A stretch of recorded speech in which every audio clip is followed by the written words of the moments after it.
Welcome to BIA, Canada's top black media provider. Whether you're looking for shows on fashion, art, music, or simple lifestyle, we bring you the best content the black community in Canada has to offer and so much more. And better yet, do you have an idea for a project you'd like us to help you with? We provide equipment, studio, and office space, as well as a team of dedicated individuals to help you bring those ideas to life. So don't wait. Check out our new website at biamedia.ca for more information on how to contact us and start creating today. BIA Media, your way.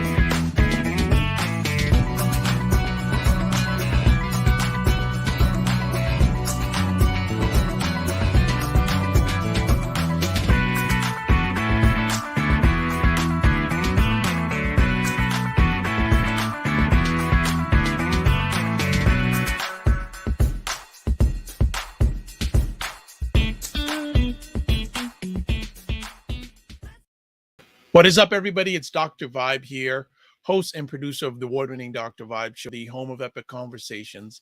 And I'm the host of Epic Conversations, 2020 Best Podcast News Award winner, 2018 Innovation Award winner, given out by the Canadian Ethnic Media Association.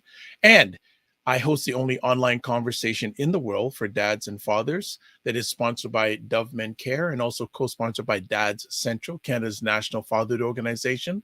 And as part of that collaboration last year, I was part of a team that reached out to over 100,000 fathers around the world last year. As always, I'd like to say you're blessed, highly favored, a magnet for miracles, and a solution for someone's problem. It is Black Canada Talking Time. It is June. I was going to say June, January 30th. It's not warm enough to be called June out there these days. So it's January 30th, and we're looking forward to another epic conversation called Black Canada Talking. And Black Canada Talking is a live online event that provides the Black Canadian their opportunity to give their takes and POVs that are importance on stories that have importance to them. And every other week we do a roundtable. Today we have two of our three regular panelists. Unfortunately, Sarah Oyango cannot join us. She's not feeling well, but we have Elle Jones and Cesar. So let's go first with Elle Jones. How we doing, Elle? I'm good. How are you? Very well, thank you. How are things in your world? Good. I was watching the first Black Canadian Science Conference, so the BSTEM conference. Okay. So it's got everything from science representations from youth all the way up to senior scientists, Black scientists in Canada presenting. So wow, that started today and it's until February 2nd. So is it each day?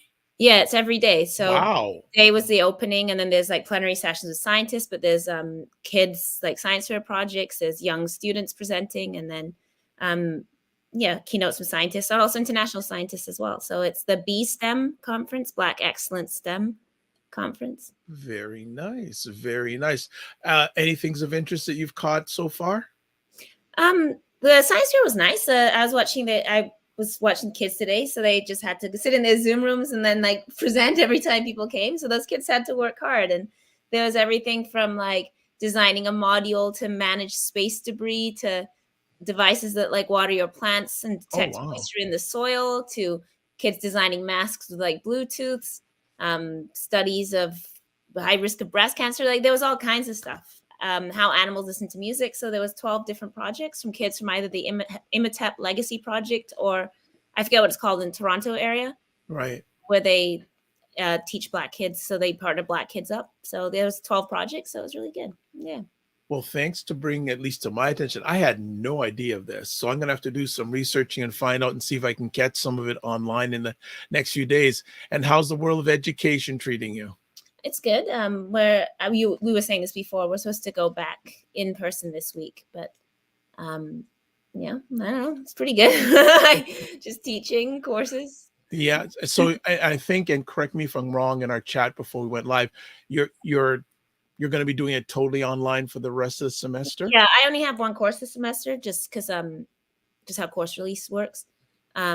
So we just agreed that we would stay online. And also I have some students that can't access the course if it's not online. So we just all agreed. But we are supposed to be back in person. So Okay.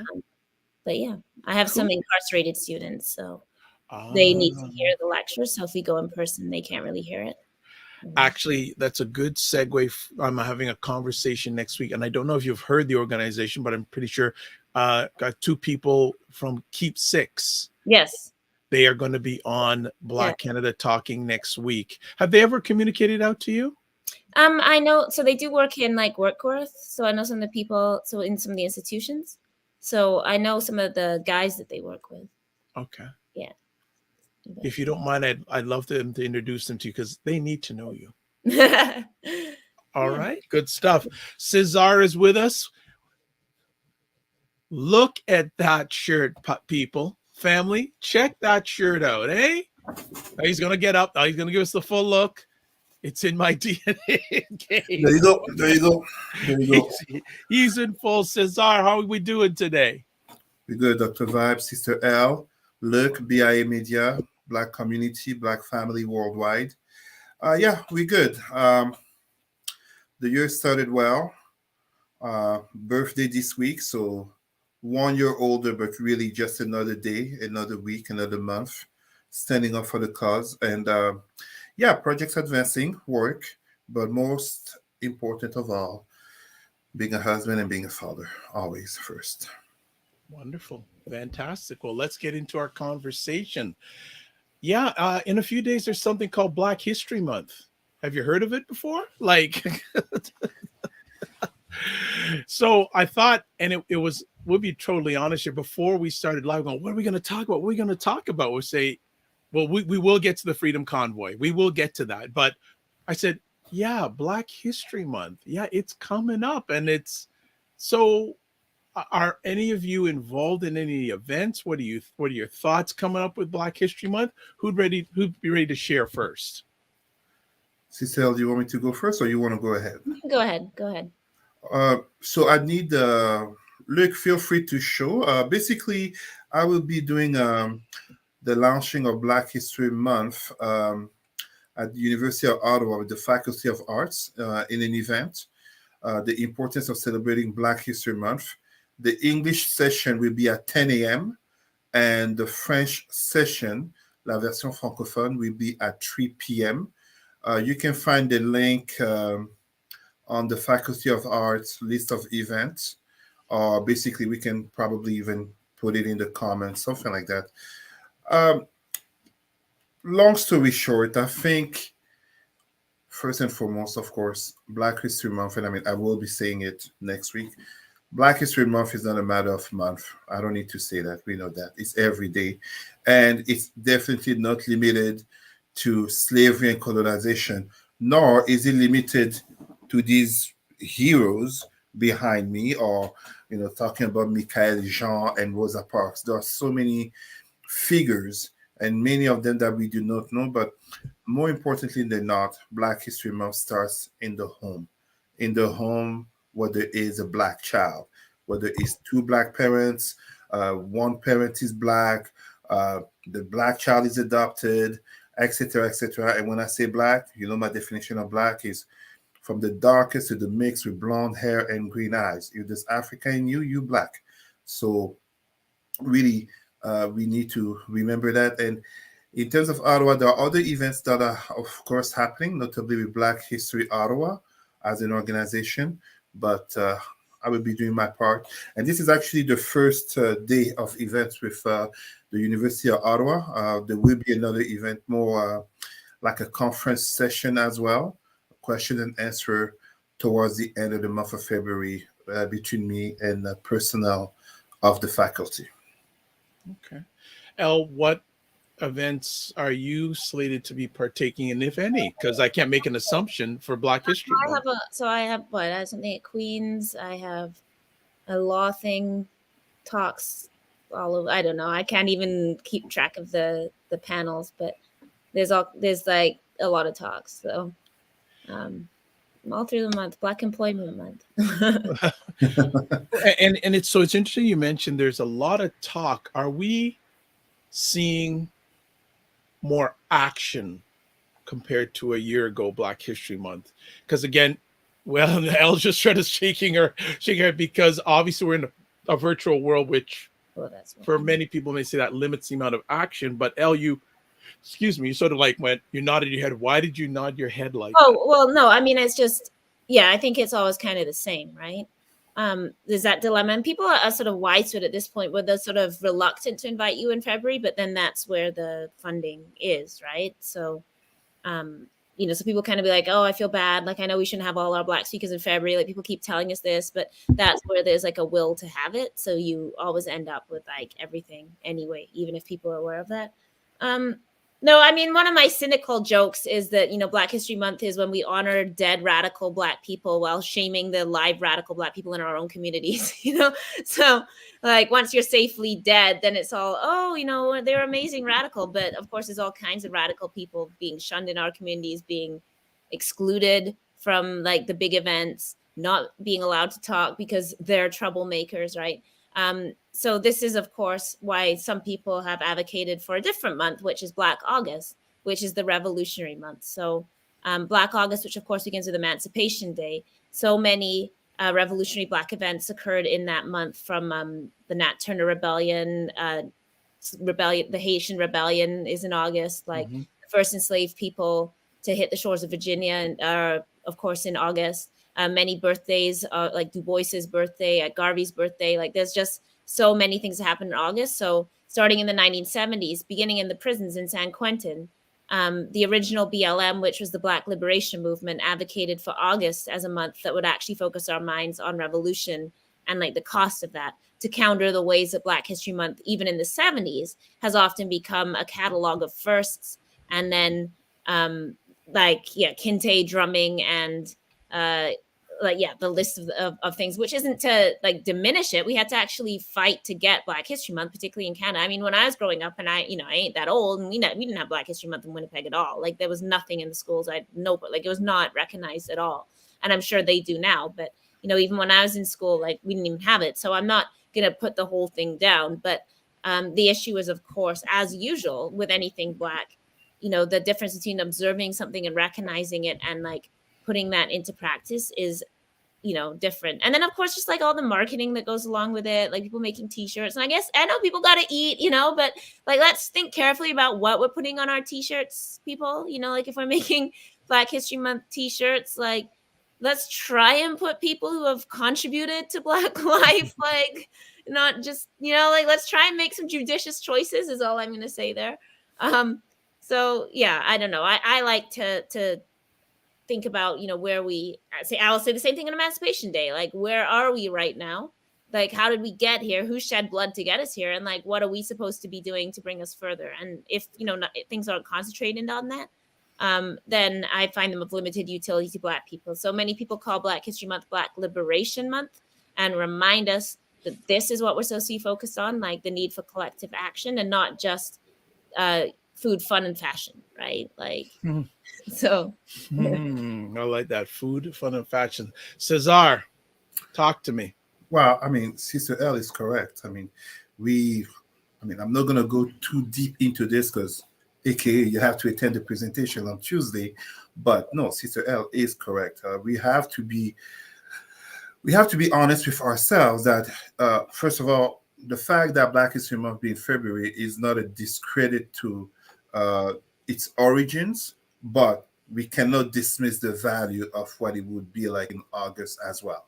We're speaking of symbolism, but there's quite a difference in terms of what is accepted today in mainstream society regarding Black History Month being February, aka, when white CEOs become woke, when suddenly Kofi and Jamal become in, aka, the sister with the weird hair becomes very like, it's like she is a VIP, it's her month.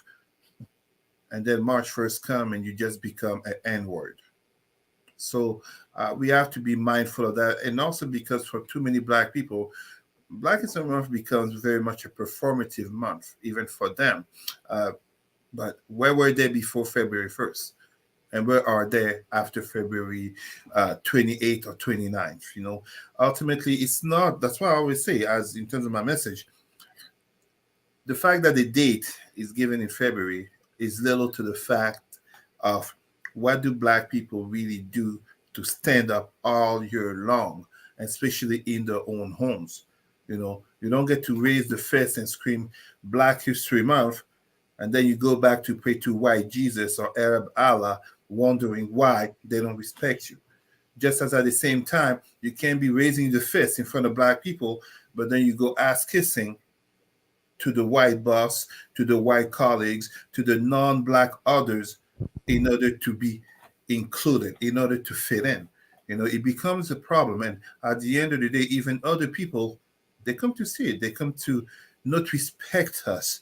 Ultimately, it's about dignity. And that dignity comes with respect in terms of not so much what we do in terms of in front of non-Blacks, but what we do in terms of ourselves looking at ourselves in front of a mirror, ourselves having that honest conversation, as we talk about so often, within the community, within our own people, in terms of who do we really say represent us versus who is claimed to represent us, but they're never in the struggle.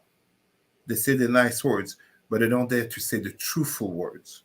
You see what I mean? Let's be honest. We can say Black History Month, we can say Black Lives Matter, we can say Kunta Kinte and Wakanda, but we can't lie. We have a lot of black skin, white mask in the Black community. Al, you want to add anything to that? So Cesar's laying it down. I don't know if there's anything to add, really. If we want to sort of segue into the next topic, which is the convoy, like a lot of people are defending that by saying, oh, it's not racist, even though there's people with Swazi flags, like swastikas. There's like, Maxime Bernier, Paul Frome is at these events, who's like a straight up Nazi, this isn't hyperbole, like he's an actual Nazi, so despite the presence of so many like actual fascists, like actual neo-Nazis, there are Black people that are online like defending this and denying that it's racist, and then allowing this discourse. You're kidding me. Oh God, yeah, 100%. there was a Black lawyer speaking last week. 100%. And I'm not going to say his name, but a certain Black lawyer who represents Black families was out last week standing beside Maxime Bernier and saying to white people that a vaccine passport is the same thing as slavery and the Holocaust. Yeah. And there are Black people. This is why we need to know our history, right? Because you actually have Black people saying and allowing white people to say and agreeing with white people that having to show your vaccine passport, like when you go to a restaurant or whatever, is the exact like slave catchers for Black people. That is Black people that do not know their own history. Yeah. So, if we're not doing our job in Black History Month to teach people about, and also like the white adjacency of so many people that, so many Black people just fall into like whiteness in like particular ways, right? So I'm like, I don't care. It's not my business what other people put in their bodies to a large extent. I don't go around policing people. But if you're going to go publicly and stand beside white supremacists, like my brother, like you better have, like you should be thinking about that. Like at least keep your discourse to the Black community, right? Like why do you want to go up and legitimate and be the Black friend for a bunch of neo-Nazis and white nationalists? Like, what are you getting out of this? So what? Go ahead, Cesar, if you want to add to that. I have so much to say. I've been involved. I've been involved in conversations and exchanges online and on the phone. With Black activists, with Black and Indigenous people online, with Black, Indigenous, and white senior leaders and, corporate leaders, etc. Look, I absolutely support the Freedom Convoy in being a great opportunity to see how white privilege and white fragility is visible to all of us. We are living in this beautiful country of Canada, Of course, it depends, where you are staying and, of course, your skin color. We're living in this beautiful country of Canada where very recently indigenous people were protesting on the streets and blocking roads, and many of those same truckers were very happy for police to be muscular on them and to shove them out of the way. Many of these truckers were openly racist. The Toronto Star, which cannot be accused of being a liberal newspaper, even denounced that in an article. We are living in this Canada where Black people who were notably blocking streets in the name of Black Lives Matter, we're having a lot of these so-called non-racist white people calling for police to beat them up, to remove them forcibly, to throw those savages in jail. And now we're having this convoy, first an illegal protest. It's an illegal protest, number one. 90% of truckers are vaccinated. So this is not even a matter of majority of truckers being part of this movement. It is not. There are truckers who have openly talked about not being associated. They don't represent them. And to make it worse, it's very important to understand this. I do agree with the convoy, the people in the convoy, on one principle that they're tired of, the restrictions and everything you want. It's been 2 years. Who isn't? Everybody is. Everybody is. But there are a bunch of crybabies, fragile, donut revolutionaries, Tim Hortons, coffee drinking every day, Netflix watching, wannabe revolutionaries. What are they going to do? The U.S. also wants all the truckers to be vaccinated, number one. So on a federal level, even the U.S. wants all truckers to be vaccinated, and 90% of truckers are vaccinated. At a provincial level, the lack of political education is flagrant because the mandates and the restrictions are not even coming from Trudeau. It's coming from the provinces. And these people arrived in Ottawa. I live in Ottawa. I was there Friday night. I am telling you, I was there Friday night. I'm a big guy. I'm over 300 pounds, 6'2", with martial arts experience, having represented Canada across the world. And I'm telling you, in many of these places, I'm not saying there were no Black people there. I'm not saying there were no Indigenous people there, because there were, but I did not see them. And I was all the way to Chateau Laurier. So it wasn't an environment where you truly felt welcome between those flags, some of these, racist flags. And some people try to say that it's just 2 or 3 flags. No, it wasn't just 2 or 3 flags. It wasn't just 2 or 3 people. I've never seen so many Canadian and Quebec flags and nationalistic flags, and of course racist flags all at once. And it wasn't Canada Day. It was basically Canada Day of the white fragility in winter. So we have to understand something here. As our great leader Thomas Sankara said, a Black person, especially a Black soldier who is not educated in ideology and politics of Blackness, is a dangerous element that the enemy will use. Because as Sister Elle just said, these white supremacists are getting the Black friends right there. I'm not racist. Look at all these Black people who showed up. And of course, we know this with Black people. What's one of the best ways to sucker Black people to join anything? Say the word freedom. Suddenly you have Black people are like, oh, he said freedom, she said freedom. Donald Trump had Black people. The racist president in Brazil, Jair Bolsonaro, of the far-right movement. He's not a conservative. He's far-right military. He has Black people who support him, even though he calls Black people monkeys. In Italy, the right-wing government, they have Black people. In France, Eric Zemmour, he has Black people. These separatist movements across Europe, from Hungary to Britain, they do have some Black people who support them.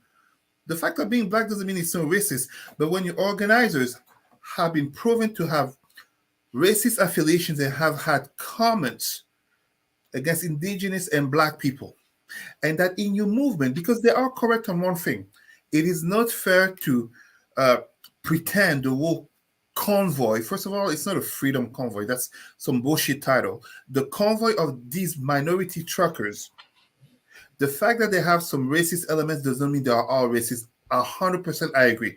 I know people will support them. I have friends who support them. Absolutely, that doesn't mean that everyone is racist. But How is it that your movement has people who are openly racist feeling they can join in? How is it that your movement is only supported in terms of federal politics by what's his name, the Tool, Erin O'Toole, who doesn't recognize systemic racism, and by Maxime Bernier, aka wannabe Donald Trump of the North and openly racist, openly anti-immigration, etc. You literally have Black people supporting a movement that's backed by political parties that, if they were in power, not only they would make it harder to be Black, but they will take quite a pleasure in limiting to preventing Black people not only from coming to Canada, but also from being able to exercise their rights and to have the freedoms. Like, you literally have Black people, and even the white people are joining in, talking about freedom. What about the situation in Congo? What about the situation in Haiti? What about the situation in Syria, Iraq, Palestine, the Uyghur and all that? And these people are talking about freedom? They get their 3 meals a day. They get a shower every day. They get Netflix. They get coffee. They get Tim Hortons. What are they oppressed? What's oppressing them? The anti-science and anti-democracy is very Cesar, Elle wants to jump in. Sorry, I had to jump in, but no, please. So for example, they're like, well, we don't want to have to get vaccines to come across the border. Meanwhile, Black people are dying crossing the border in snow because you want to shut down your barn in Emerson and make sure that Black people can't like literally find a place to be warm when they're crossing the border into southern Manitoba or into southern Quebec, right? So this is the thing that gets me. I'm like, at least Black anti-vaxxers are consistent, right? Like, Black people who are anti-vaxxers generally also don't vote. They usually are like, I don't fill in the census. Like, they're anti-government. Like, I'll give them that. Let's look at the difference between Kyrie Irving, who at least was like, I ain't getting the vaccine, not playing. He shut up about it. He's just like, if I'm not playing, then I'm not playing. That is a whole different than Novak, who's like, I'm not going to get vaccinated, but then I'm going to try and come into Australia. I'm going to lie on my visa. I'm going to have a COVID test that's probably dubious and then be out in public with kids the day after my supposed test. And I'm going to violate your immigration laws. Like, that is whiteness. I'm like, Yeah. Kyrie Irving as a Black person was like, I'm going to make my decision and take my licks. And I'm like, I'm not like, it's not my decision, but you did what you wanted to do and you took the consequences. Yep. White people in their fragility and privilege are like, I'm going to take a choice, but then I can't just sit in my choice and be like, I guess if I don't do this, I won't have a job.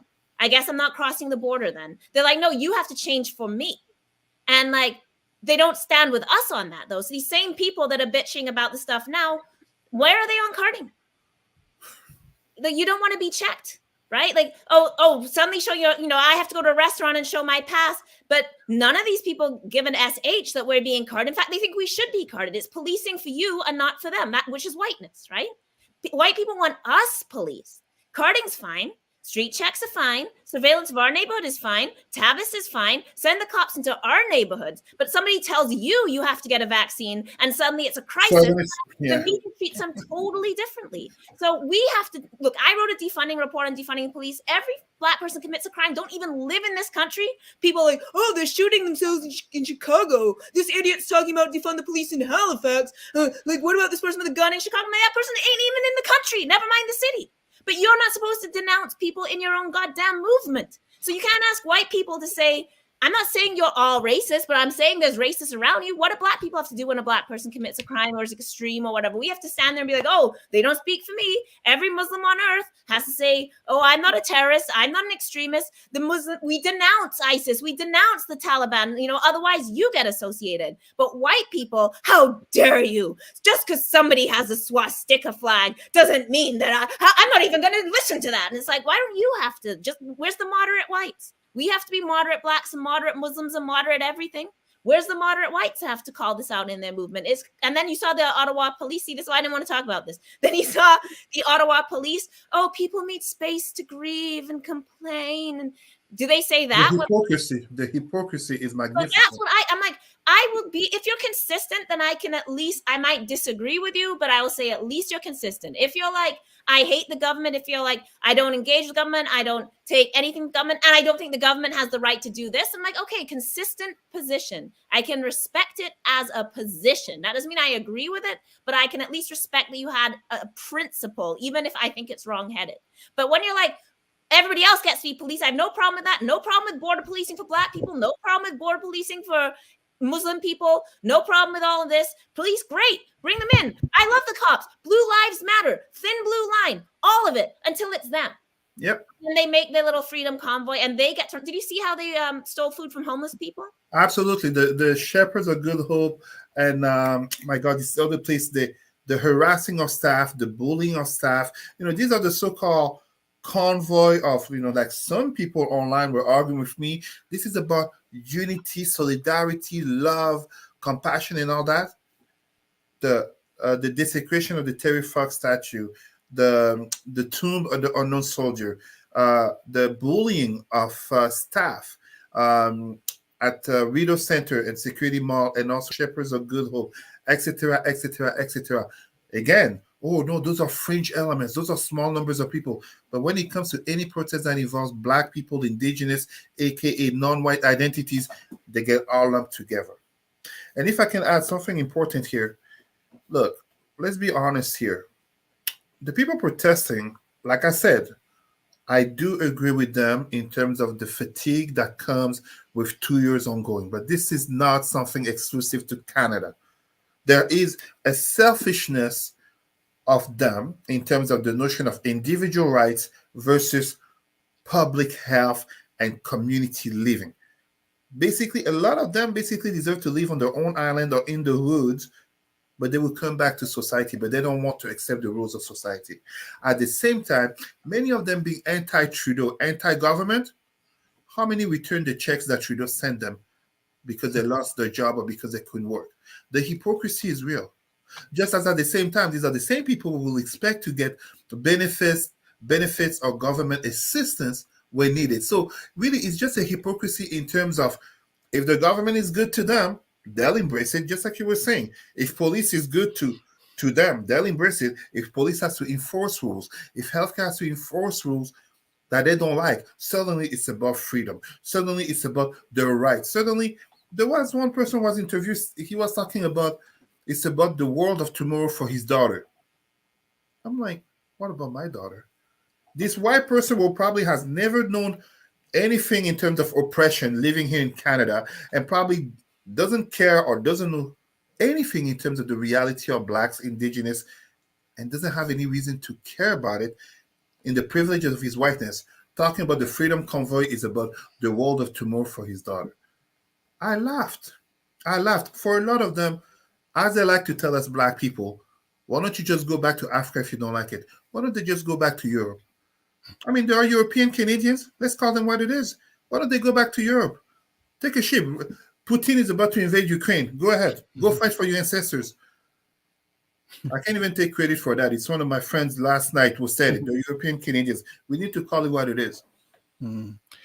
Comment here from Kevin Friday. It's a formula that goes back to the 60s in the U.S., which began with the pro-segregation of crowd conflating, quote, freedom with freedom to discriminate, which has tainted the libertarian movements in North America ever since, and made it impossible for those of us who are Black and libertarian leaning to join them. Sorry.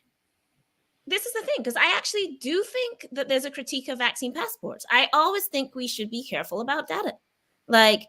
So I agree. I like that, should I have to upload health information into my school and they have access? But first of all, we wouldn't have to do this if people hadn't made a big deal about not obeying the rules. So if people just kept their mouths shut and silently not obeyed the rules instead of making a whole movement, if you announce, I'm not going to obey your rules and I'm not going to follow public health measures, then don't be surprised when those measures become harsh. So you would have saved yourselves a lot if you just quietly, look, the government could say they're handing out $100 to everybody tomorrow. Everybody wouldn't pick it up. There's always people that don't engage in things. So I'm like, you brought this on yourselves by loudly being like, I'm not going to take public health measures, thus forcing them to enforce things like masks and stuff, which wouldn't have happened if people would just, accept the collective good. So I actually do agree. There are points that I agree with. I think we should always be wary about how data is getting used, like from policing in our jobs. I think these are real questions, but they come attached to this tantrum about being asked to respect the collective good as Cesar has said, that this is a group of people that have never stood with us. These aren't people that are out marching for other freedoms. They're not out here being like, yes, and like, let's give Indigenous land back. Then I would say at least you have a consistent anti-government position. Like that is your position. But they don't. They love the government when the government is messing with us. They want us deported. They want us off welfare, whatever. As long as the government's harming us, it's all good. It's just the first time. And what does that tell you about your life? Because I'm like, in the life of things that happened to me at work, having to show like a form saying I got my vaccine is like so low in the level of violence I've experienced at work. Like this just doesn't even make the cut of like the top 5,000 things that have happened in my life that have oppressed me, taken my freedom, and many of these people who are now freedom people, the ones that actively stalk me on social media, when I'm talking about the police, they're the ones harassing me, but now suddenly they're out protesting the police. That's why I call them donut revolutionaries. The donuts, they're freedom. Where's the nearest Tim Hortons for my coffee and donuts? That's what they are. They're not revolutionaries.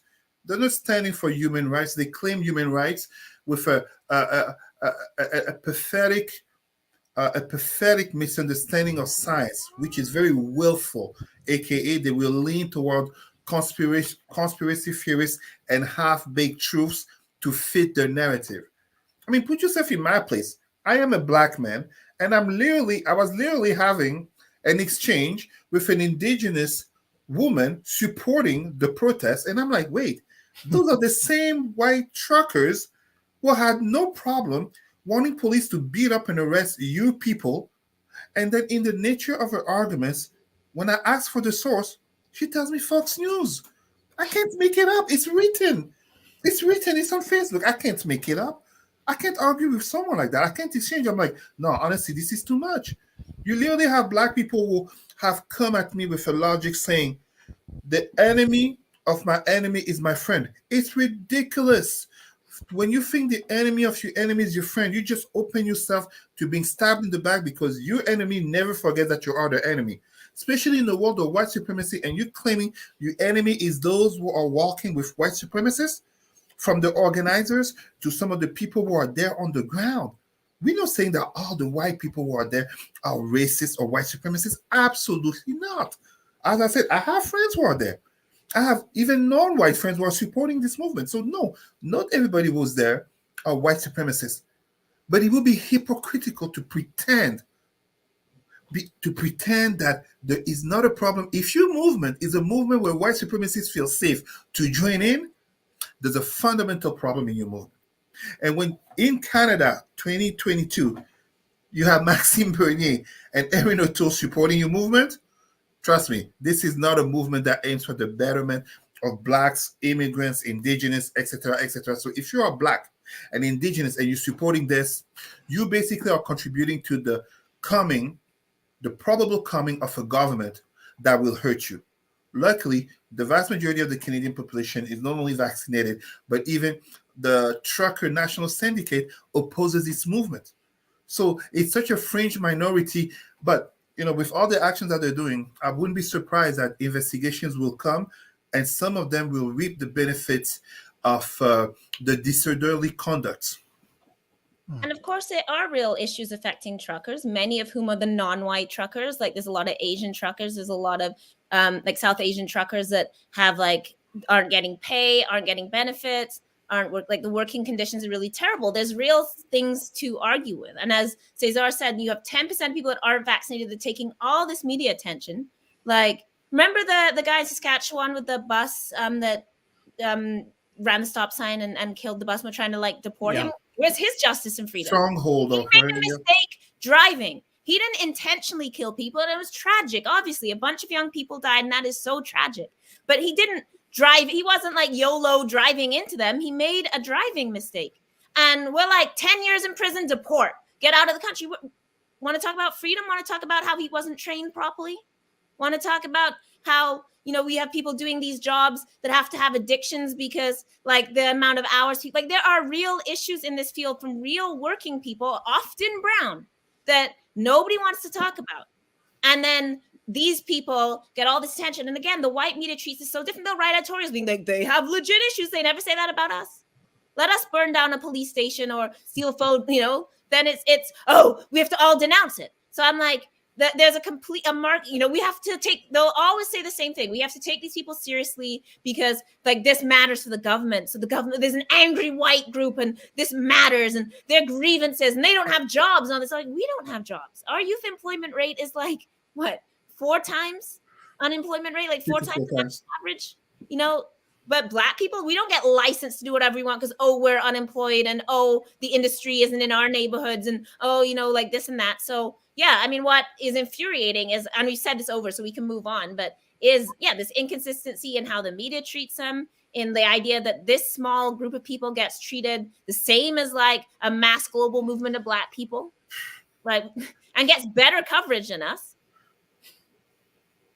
So, because, but it really reminds me of what we saw last year. And you tell me your perspectives, notably, as you are in the Maritimes, but maybe as a Black woman, your perspectives. And Dr. Vibe, you go ahead as well. But you see, the events of the Capitol last year, January 6th, Donald Trump, the white supremacy insurrection. Even Joe Biden recognized that if he had been a bunch of Blacks or Latinos, the police reaction would have been quite different, bloody. When we see these images, and some of the people in this so-called freedom convoy, from what police, but also others have mentioned, they were hoping, or at least they're still hoping, that this turns into a Canadian January 6th a year later. Can we just dare to imagine if it was all Black people? Remember what happened when Yusra said she didn't want to kill white people? When Yusra said, Allah, give me strength not to kill white people? And it's like 6 years later, and every time her name comes up or BLM's name comes up, that tweet is circulating, clearly got by Michael McCormick, the head of the police association that gave it to Jerry Agar on News 1010. And ever since that tweet by a 21-year-old Black girl that was like uncovered, that has circulated for years. Please, Allah, let me not kill white people. A Black woman saying, despite all this violence that people put me through, I am praying that I will not do harm. And that is taken as she wants to kill white people. This is a violent movement. So if we have to denounce Yusra, every white person in that trucker convoy sure as hell has to denounce Paul Frome and Maxime Bernier and the Holocaust deniers, because we have to. And when we say we don't want to kill people, we get dragged for years. And then you say, fuck Trudeau on sign. Imagine if I had a son. My God, you'd be in jail right now. Imagine if I cannot move in this city without people. Like, I have literal, like white supremacists track me, what I say in private posts. I have to think of every move I make, everything I say publicly. I get followed in person. They come with cameras to rallies that I'm at. I'm not even at a rally. And if something happens, it's people like Al Jones knows. Like, they're obsessed in a really sick and violent way. And I have to watch everything. As you should see the commentary when I write a 219-page sourced academic report, and you should see what people say about me. It is completely different. Just a quick interruption. Sarah's saying here, tantrum is the right word. And yes, the lack of consistency about whose, quote, freedom, unquote, is being defended. And also, Sarah says, mainstream media and their obsession with white grievance. Yeah, I got to move on. Because this is why I said I didn't want to discuss it. Because I'm like, A, it makes me angry. B, then they uncover the video and harass you. So don't put this one up on YouTube. Like, shit. I just want to remind our people, every people listening, the vast majority of Canadians, whites, if you want me to put it that way, don't support this movement. The vast majority of truckers don't support this movement. Majority of Black activists, just as of Indigenous leaders, do not support. There are individual Blacks and individual Indigenous who are there claiming freedom, claiming this country not to become a dictatorship, etc. I've been in 2 countries that are hardcore dictatorship, Turkey and Egypt, and it's nothing close to Canada. People claim freedom because they basically are a bunch of crybabies. I want to move to a very quick news item. My partner just got here, and he's been arguing with people too, and the same experience of like Black people coming in and being like, no, it's not racist. And he's same thing. Like, this is like the Black experience this weekend. But I want to shift for a minute. People may be Sure. familiar. Are you guys familiar with the UCLA gymnastics team? It's the most followed Yes, team in the world. yes, Did you see the yes, story? yes. So this is on the eve of Black History Month. So for people who aren't familiar, this is the gymnastics team. They're massively followed on social media, and then largely followed because of their Black girls. So they have a lot of Black women who do Black routines that are extremely popular based on popular music. So people saw Nia Dennis last year with the Black Excellence routine. Marzetta Fraser did a tribute to Janet Jackson. So turns out they have a teammate, not Black, that was saying the N-word. Claims she was singing in lyrics, but that's not the case. She was just like saying the N-word in and out of the gym, rating Black girls by how they look, like rating the team and being like the Black girls are the ugliest. And the team did nothing for months. The girls tried to address this. The women, I should say, they're not girls. They tried to address it. They tried to have meetings. They're like, oh, she needs grace and compassion because she's not well. So this girl, then finally they held a team meeting and told her how she was making them feel. And she ended up transferring out to LSU and then said that she got bullied by the Black girls. So the Black girls are now over it and came out and did a podcast with Amanda Seale. And they basically went full on. And one of the things they talk about is that school trotted them out like show ponies when they needed to look. So they get credited as the leaders of diversity.